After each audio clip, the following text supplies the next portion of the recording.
From the New Arts and Media Studios in Milwaukee, I'm Charles Purcell. This is The Log. We have to spend just a little bit more time on the post-mortem. I know. But there are things that the media is getting so wrong that we've just got to set you straight on, so at least you and I will know the truth. So, of course, the Democrats turned on Bernie right away. We talked about Bernie last week and his take on why the election went south and how the Democratic Party has abandoned the working class. And we've been through all that. And, of course, I agreed. So we went through all that last week. And as expected, as I expected anyway, the media and the establishment Democrats just jumped all over Bernie. And there's still people, it's just mind-boggling to me, saying that the Democratic Party went too far left. That's just laughably crazy. There is no left. There is no left in this country. It doesn't exist. The Democratic Party is center-right at best. Okay, so that happened. When Bernie was asked about it, of course, he defended his position, but he didn't throw Biden under the bus, because then they came back to Bernie, and this was fair. They said, well, what about Joe Biden? He was the most progressive president since FDR. And indeed he was. And Bernie didn't throw Joe under the bus. He pointed out, yeah, Joe did have a pretty progressive record. He was happy with what he did. But then it's very easy to go down the list and see the things we didn't do and how unclear the message was. And what Bernie it was too modest to say. Well, he's not a modest guy, but I'll say it for him. He didn't say it. Joe Biden never would have passed any of that legislation without Bernie Sanders and the left. And I just said we don't have a left. No, for what left we have is Bernie and a handful of progressives in the House. Mark Pocan of Wisconsin, AOC of New York, Rashida Tlaib, a few others, the squad, They had enough progressives in the House. And with Bernie's success in the 2020 primary, he got a seat at the table, and he demanded a voice in the Biden agenda, and he got it. None of it happens without the House progressives and Bernie at the table because of the capital he built through the primaries. So, yes, the success that Joe had, to the extent he had it, Bernie wasn't going to throw him under the bus about any of that. He gave him credit. He didn't take credit for himself. He was humble about it. But then Harris didn't campaign on any of that. She didn't campaign on any of the solid progressive issues. No, she embraced Liz Cheney, and we don't have to go through all that again because we went through it last week. But I just want to finish up with some important numbers here. I'm going to try not to get too mired in numbers, but they are important. First of all, we've all seen it. We see it in our dreams now. The electoral map, right? All the red states, the blue states. Sometimes they break it down by county, the red counties, the blue counties.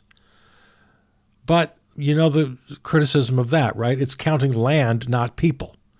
There's an alternative that you may have seen, and if you haven't, seek it out. It's where they show you that same map of the United States, only instead of all the land colored in red or blue, land doesn't vote, people vote. They do it with a billion little dots representing population, people, representing people, voters, red and blue dots.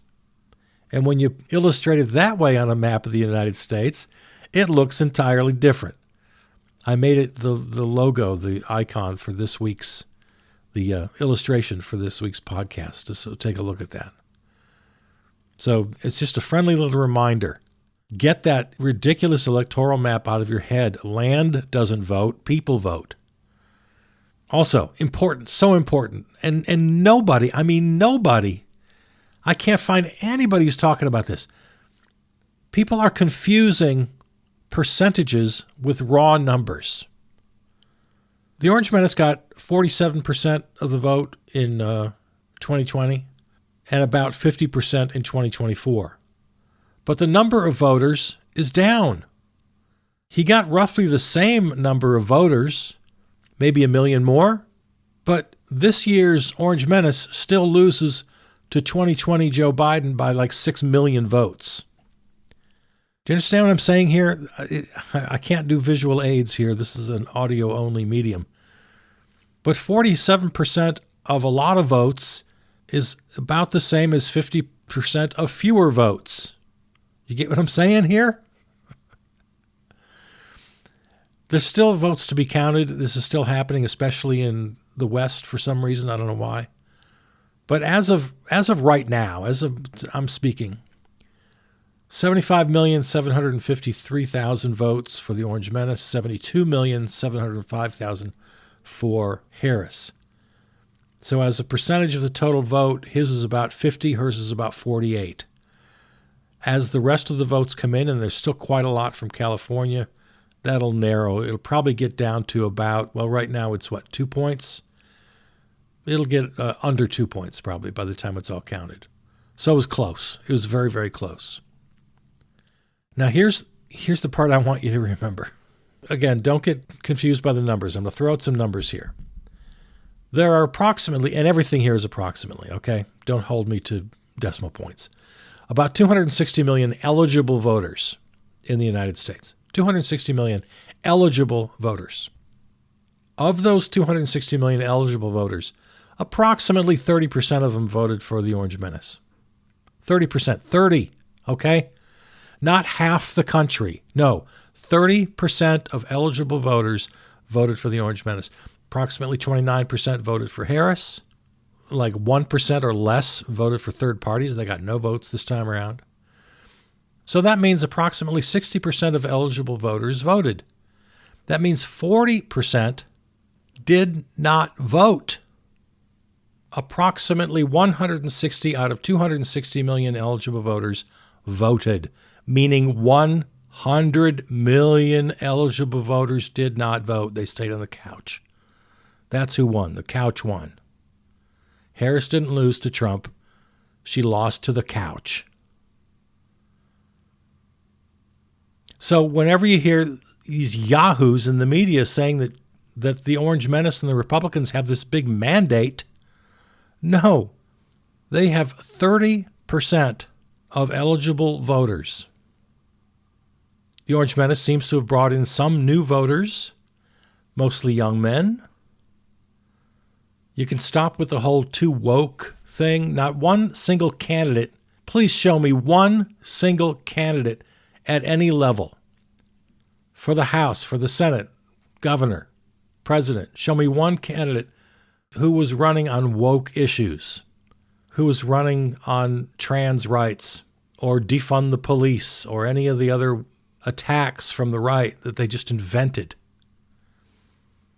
So, no. The Democratic Party isn't too left or too woke. That's a complete myth. It's a lie.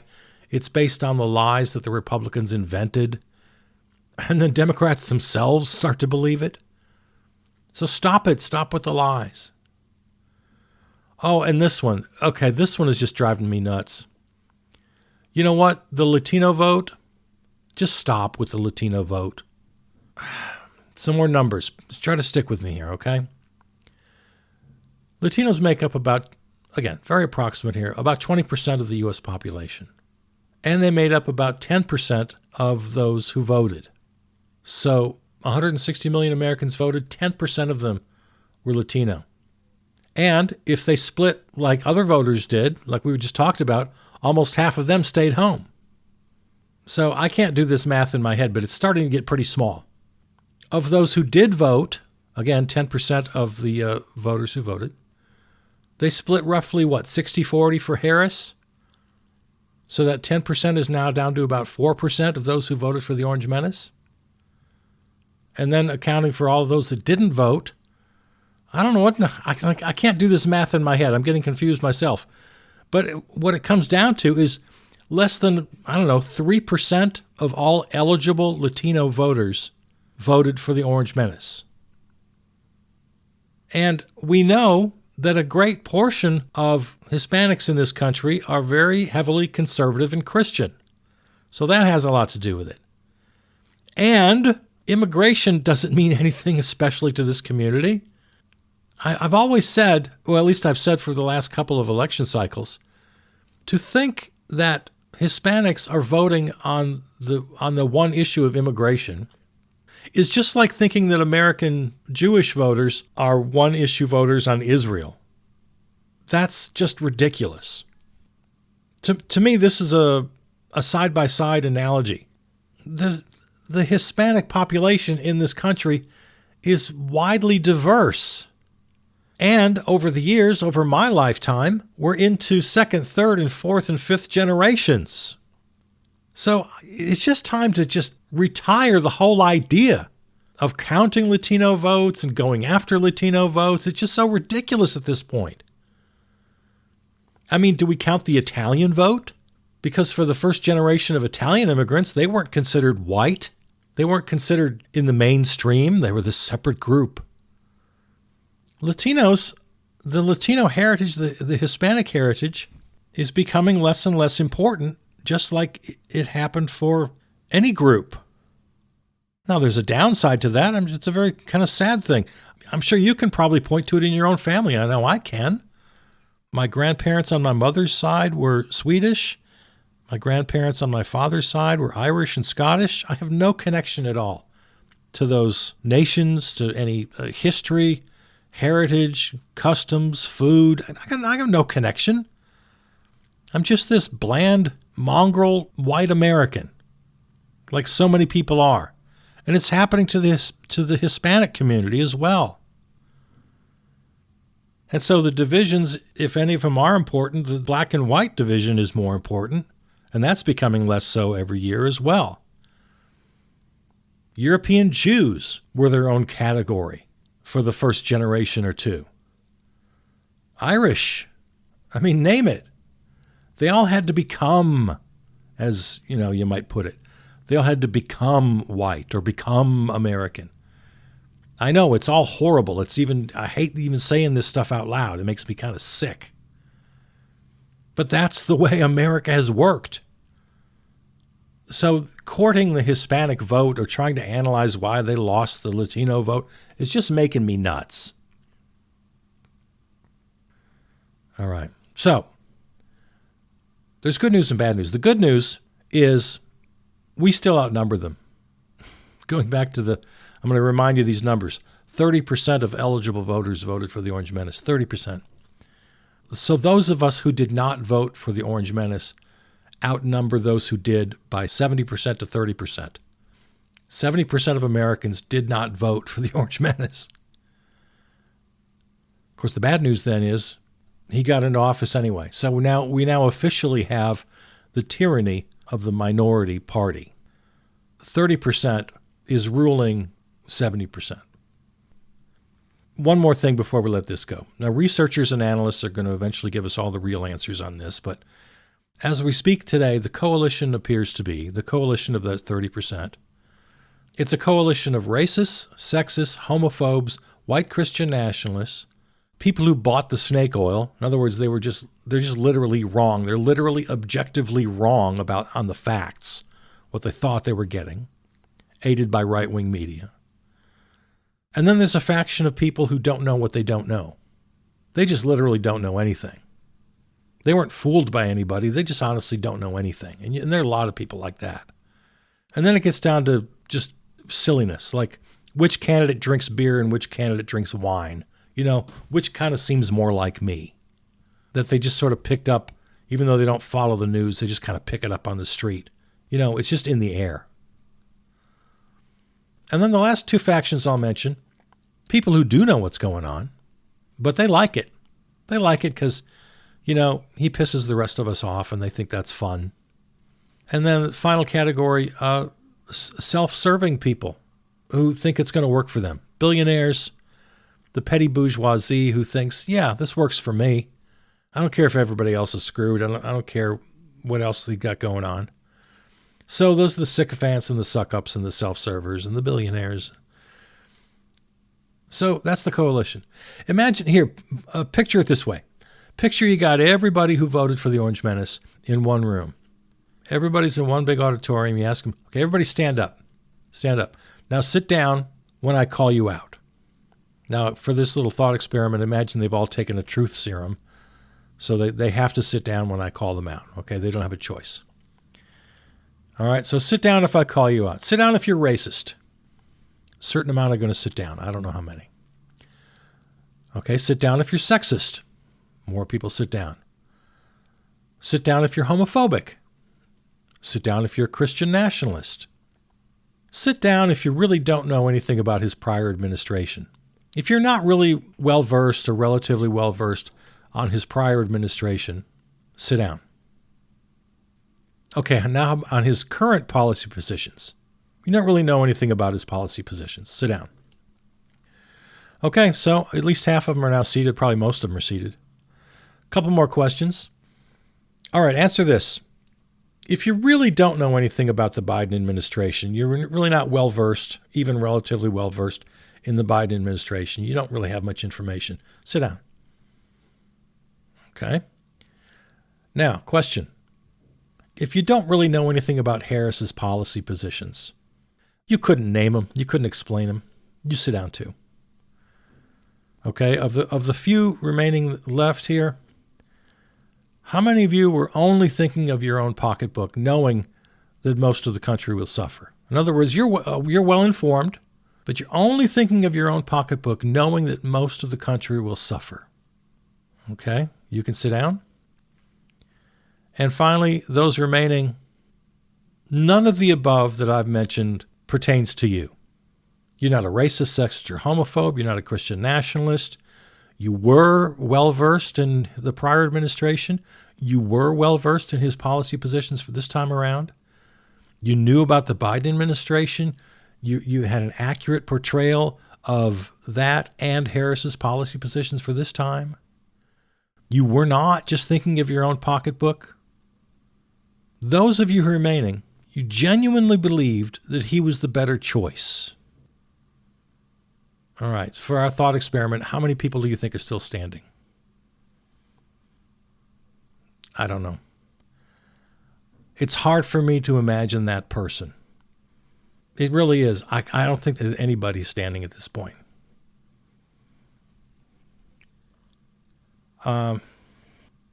We'll have lots more information. There'll be books written. We'll have, the researchers will get all the data together and we'll have all sorts of good information for us. But that's what it looks like to me right now. There have been some really good exit polls. C-SPAN did a really interesting, some social media posts asking people why they voted the way they voted. I found that very interesting. AOC had a really interesting thing where she asked Trump voters who voted for her also. Like, why? How? And she got some interesting answers. So if you like to do this as kind of a parlor game, or it's just interesting to you, or you kind of, you're an academic, there's lots more information to be had, and we can sift through it. But that's the way I see it right now. I'm also, let me say something to those who want to take the high road. Over this past week, there have been a lot of people criticizing those of us who are trying to offer some analysis, some answers. It's so damn holier than thou. I mean, screw you. Try to figure it out. Take a stand. Make an argument. Don't just give me this easy, everybody's wrong, everybody's right, blah, blah, blah. Why bother? No, it's a reason to bother. You gotta figure out what went wrong so you can do it better next time. If you lose a game, if you're on the basketball team and you lose a game, you watch the film of the game. All athletes watch film to learn so they can improve. It's the exact same thing. I've already heard Democrats saying that they just have to improve their strategy and better message their brand to young people and black men and Hispanics. No. Stop with all the identity politics. Just stop that. And the most important thing there is you don't need to improve your message. You need to improve your product. You need to actually fight for universal health care, a living wage, all the things we talk about all the time. You got to fight for them. That's your product. It's not your messaging. All the warnings about the Orange Menace, I don't give anybody any blame for that. You had to. There's no choice. And then one last word on this. Oh my God. I've heard so many people say, especially Joe and Harris in their remarks right after, saying the most ridiculous thing, well, this is how democracies work. No. No, this is not how democracies work. Democracies require an informed electorate. You can't have a democracy without an informed electorate, and we don't have that. 54% of American adults read at a 6th grade level or less. I'll say that again. Again, numbers, I'm sorry, too many numbers. 54%, over half of Americans, read at a 6th grade level or less. Again, we get lots of information after an election. One of them that I saw from Ipsos was a pretty good comprehensive layout of where people got their news. And it's evident, right? I don't have to tell you that the people who voted for the Orange Menace, by and large, almost exclusively, got their news from people who lie for a living, who've been adjudicated in court as liars. They painted a picture of the Democratic Party and of Kamala Harris that was just pure fiction. Yeah, so no, this is not how democracies work. Stop saying that. A democracy wouldn't have a two-party duopoly. A democracy wouldn't have our Senate configuration. In a democracy, Mitch McConnell wouldn't have been able to violate the Constitution and deny a president a Supreme Court appointment and put the kibosh on hundreds of other judicial appointments. In a democracy, the Orange Menace would have been impeached the first time, and if somehow squeaked through, would have certainly been impeached the second time. He should have been ineligible to even run. But that didn't happen. So don't tell me this is how democracies work. Going way back to the Mueller report, 10 indictable criminal offenses laid out in the Mueller report, but because of that stupid DOJ policy, you can't indict a sitting president. I think we're the only country that has that. We're the only quote-unquote democracy that has that. So no, this is not a democracy. This is how oligarchies work. This is how plutocracies work. Lies and misinformation, demonization of immigrants, people of color, non-Christians, abuse of the courts, abuse of the levers of government for political gain, threats and use of political violence. This is not a democracy. This is how fascist regimes work. And that's where we are. He hasn't been the president-elect for a week, and he already broke 2 laws. He's already breaking laws. By law, he has to sign this ethics pledge, which he just refuses to do. He's blown past the deadline. And he's violated the Logan Act. Just blatantly violates the Logan Act, which reads, here, I'll read it to you. Any citizen of the United States who, without authority of the United States, directly or indirectly commences or carries on any correspondence or intercourse with any foreign government or any officer or agent thereof, with intent to influence the measures or conduct of any foreign government or of any officer or agent thereof in relation to any disputes or controversies with the United States, or to defeat the measures of the United States, shall be fined under this title or imprisoned not more than 3 years or both. He has brazenly violated the Logan Act numerous times by communicating with foreign leaders, including Putin, with whom he's conversed many, many times. And then he even has the chutzpah to put Elon Musk on the call with foreign leaders. Now, yes, it's traditional to get a congratulations call from a foreign leader, have a little chat. Thanks, congratulations on your win. Thank you. But that has to go through proper channels. It has to go through the administration, the State Department. That's fine. That's always been the case. No, he's got direct calls going back and forth from Moscow to Mar-a-Lago. So yeah, he refused to sign the ethics pledge, which is not just a custom. We're used to him breaking through norms, but he's breaking laws. It's not a norm to sign the ethics pledge. It's the law. It's not a norm that we don't have 2 presidents at once. It's the law. So we started. Those of us warning about Project 2025, I hope you didn't throw away your copies that we sent you, because that's the playbook. If you want to follow the game, you got to have the playbook with you, because it's happening. Project 2025 and this whole worst-case scenario is happening. They're hitting the ground even before January 20th. Matt Walsh, the arch-conservative MAGA right-winger commentator, said on Twitter Quote, now that the election is over, I think we can finally say that, yeah, actually, Project 2025 is the agenda. His post had 5.9 million views and 6,800 reposts. You probably heard about these racist texts going around. Oh, it's in the culture, man. It's there. It's in the bloodstream. Yeah, a bunch of black folks got this text, sometimes using their names. Greetings, your name. Yeah, a lot of them by name. You have been selected to pick cotton at the nearest plantation, starting 11/7/2024. Please be ready at 8 a.m. sharp with your belongings. Our executive slave catchers pick you up in a brown van. Be prepared to be searched once you've entered the plantation. You are in Plantation Group 7. Yeah, that went out to thousands and thousands of people in many states. You probably read that Nick Fuentes, the white supremacist, self-styled neo-Nazi, posted, "Your body, my choice, forever." That got picked up as a meme, shared millions of times, T-shirts and hats. I saw a Christian MAGA woman posted, "My body, his choice." Yeah, it's happened. It's already in the bloodstream of the culture and in the many appointments made so far, and we'll get into those next week. There's a bill in Congress that would allow the administration to just shut down any nonprofit organization they don't like.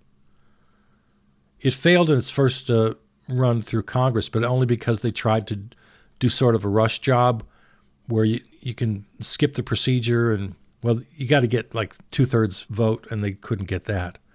But with majority in both the House and the Senate, they could pass it the traditional way if they want to. So that's still there. There's this whole obedience in advance thing that we already saw from the Washington Post and LA Times, others, declining to endorse for fear of what might happen to them. I saw a post from Colonial Williamsburg, which is like a tourist place, and they had this, I guess they had quite an elaborate website explaining the history of Williamsburg, and that was taken down for fear of, I don't know, offending white people. Nobody made them do it. They just did it on their own. So yeah, obedience in advance. So we're here. We're here. It's been a week. Maybe your life doesn't feel that different. I don't notice anything different. Believe me, we live in a different country. And it's happening fast. Next week, we'll talk about the new cast of characters. There are many, and much to be said about what that all represents. All right. We're found on all popular podcast platforms, or go to the website, charlesburcell.com, for this episode and all others. Contact me, charlesburcell@gmail. Follow on Facebook. Thanks to our flagship terrestrial station, River West Radio, riverwestradio.com. Theme music composed and performed by Peter Donalds. Okay, see ya.